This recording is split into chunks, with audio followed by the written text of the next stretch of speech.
Voleybol yüksək liqasından növbəti oyunlar başlayacaq. Turnir cədvəlində yuxarı pillələrdə yer alan Milli Aviasiya Akademiyası Murovas terminalla üzə gələcək. Biz də CBC Sport komandası olaraq təyyarəçilərin məşqində iştirak etdik və onların qarşıdakı görüşlə bağlı fikirlərini öyrəndik. Bu mövsüm uğurlu çıxışı ilə seçilən Milli Aviasiya Akademiyası keçirdiyi son görüşdə Azərbaycan üzərində 3-1 hesablı səfər qələbəsi qazanıb. Turnir cədvəlində 23 xalla 3-cü sırada qərarlaşan komandanın 14-cü turdakı rəqibi isə son zamanlar qeyri-sabit çıxışı ilə seçilən 7 xalla 8-ci yer tutan Murov Az Terminal klubu olacaq.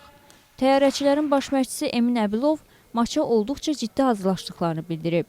Təcrübəli mütəxəssis çempionat və qarşıdakı oyun barədə fikirlərini bölüşür. Biz də maksimum çalışırıq bu çempionatda əlimizdən gələni edək. Maksimum medal uğrunda mübarizə aparaq. Bizim ikinci dövrənin başlanğıcından biraz danışdıq. İkinci dövrə biz çempionatda 3 oyun keçirmişik. 3 oyun qələbə qazanmışıq. Bu ardıcıllığımızı biz davam elətdirmək istəyirik. Maksimum əlimizdən gəldiyi qədər, hal-hazırda bizim 5 oyunumuz qalıb, əlimizdən gəldiyi qədər bizi maksimum çalışıb bu 5 oyunu play-offa qədər maksimum yüksək nəticə və yüksək pillədə bitirək. Voleybolçulardan Nəzrin Kərimli və Sənbər Ələsgərova isə görüşlə bağlı bunları deyib.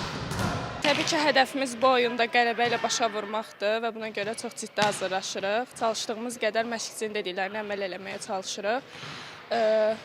İnşallah ki, bu oyundan da qalib olaraq ayrılacağıq. Gələcək oyunumuz Murovladır. İnşallah ayın 20-si Murovun zalında oynayacağıq. Hər oyun olduğu kimi bu oyuna da qələbə qazanmaq üçün çıxacağıq. İnşallah ki, qazanarıq. Hədəfimiz bu il çempionluqdur. Məşqlərdəki həmişə kimi eyni qaydasında davam eləyir. Komandama və məşqçi heyətimə uğurlar arzulayıram. Xatırladaq ki, Murovas Terminal Milli Aviasiya Akademiyası oyunu fevralın 2-si saat 17-də start götürəcək.